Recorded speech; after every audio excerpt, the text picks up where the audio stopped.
ఎక్కడో ఏదో జరిగితే మనకేంలే అనుకుంటాం, అది తర్వాత మన దాకా వస్తుంది. మనం రోడ్డున పడ్డ తర్వాత ఎవ్వడూ కాపాడలేడు. ప్రస్తుతం ఈ దేశానికి 4 రకాలైన సంక్షోభాలు. కాశ్మీర్లోకి పాకిస్తాన్కి సంబంధించినటువంటి శిక్షణ పొందిన తీవ్రవాదులు కాదు, మాజీ సైనికులు వచ్చి దాడులు చేస్తున్నారు. ఇది భారతదేశపు ఉనికిని సవాల్ చేసే ప్రయత్నం. కాశ్మీర్ స్థిరమైనటువంటి అభివృద్ధి దిశగా వెళ్తోంది, దాన్ని చెడగొట్టేటటువంటి ప్రయత్నం. కాశ్మీర్లో లిథియం నిల్వలు భారీ ఎత్తునున్నాయి.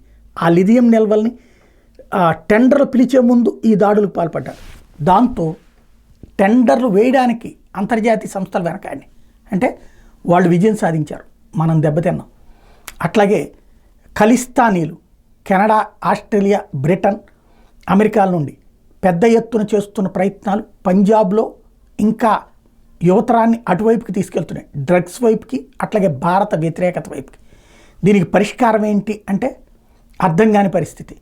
అందరినీ కాల్చి అవతల పడేయలేం, అలాగని మార్చేయలేం.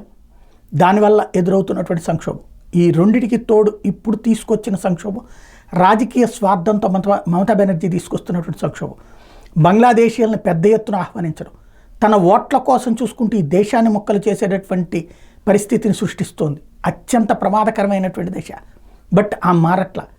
అట్లాగే అంతర్జాతీయ వ్యవహారాలు తెలిసి కూడా కేరళ చివరికి అక్కడ పెంచి పోషిస్తున్నటువంటి ఉగ్రవాదం అత్యంత ప్రమాదకరంగా మారుతోంది. ప్రత్యేక దేశాలే ప్రకటించేసుకుంటున్నారు, కానీ నిద్రపోతున్నది కేరళ ప్రభుత్వం. వరుసగా జరుగుతున్నటువంటి ఈ సంఘటనలన్నీ అక్కడెక్కడో అబ్బే ఇవన్నీ కామన్ అనుకుంటున్నాం, కానీ ప్రతి భారతీయుడు తలుచుకోవాల్సింది, తెలుసుకోవాల్సింది, భవిష్యత్తు గురించి భయపడాల్సింది, అర్జెంటుగా భారతదేశం ఐక్యతని చాటాల్సినటువంటి అంశాలు ఈ వ్యవహారాల్లో.